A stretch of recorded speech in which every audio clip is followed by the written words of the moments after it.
Gather round, boys and girls. Can we read The Shepherd Boy and the Wolf together? It's a beautiful, cozy day outside, and I figured, you know what? You and I can go on an adventure with our mind, a literary adventure. Let's begin. Every day, a poor shepherd sent his son to take their few sheep out to pasture. We can't afford to lose even one, he would tell the boy, so keep a close eye on them. And if you see a wolf, shout as loudly as you can, and the whole village will come to drive the wolf away. Day after day, the shepherd's boy sat alone in the meadow. I wish a wolf would come, he said to himself one day. At least then something would happen. Seems like he was bored. Then the boy had an idea. Jumping to his feet, he cried, Wolf! Wolf! As loudly as he could. Sure enough, the shepherd and the farmer and the milkmaid and the baker all came running. But when they reached the meadow, all they found was the shepherd's boy, laughing at their trouble. There's no wolf here, he shouted. We've better things to do than run all this way for nothing, muttered the angry townsfolk to one another. Are we understanding what's happening so far? This shepherd boy is out in the field and he's bored, so he decides to lie and shout that there's a wolf when there really was none. And the people who came running out to him were mad that they wasted their time on someone who was lying. The shepherd boy was lying.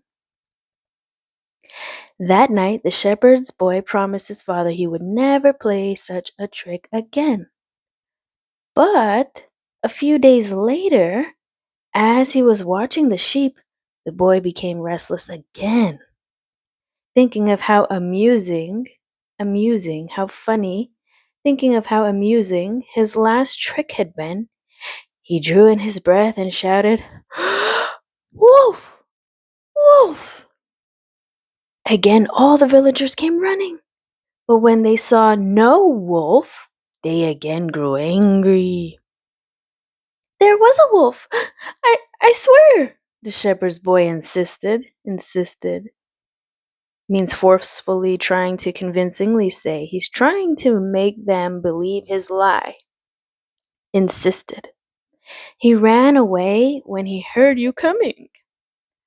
But no one believed him, and they went home grumbling, talking amongst themselves, being angry, grumbling. But guess what? The very next day, the shepherd's boy took the sheep to the meadow again.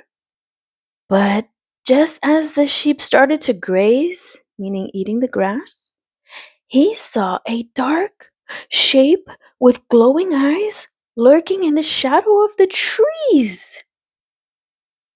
Before we get to that, do we see anything that matches that description here? What's this in the shape of? A giraffe? No. An elephant? No.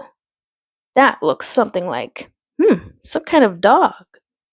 Could that be the wolf? Let's find out. We left off here. Wolf! He shouted as loudly as he could. The animal growled and crept closer. Wolf! Wolf! Cried the frightened boy. But no one came. And the wolf leaped out on one of the sheep, dragging it away into the forest. No one believes a liar. And the thing is, no one likes a liar either. No one likes being lied to. He thought it would be funny to lie and say that the wolf was nearby, but when he really needed people to help him in case of a real wolf, people were thinking he was tricking them for the third time, and no one likes that. So unfortunately, he lost one of the sheep. The wolf took one of the sheep. And that's the lesson that we learned with this today. No one likes a liar, be honest. Thanks for joining in.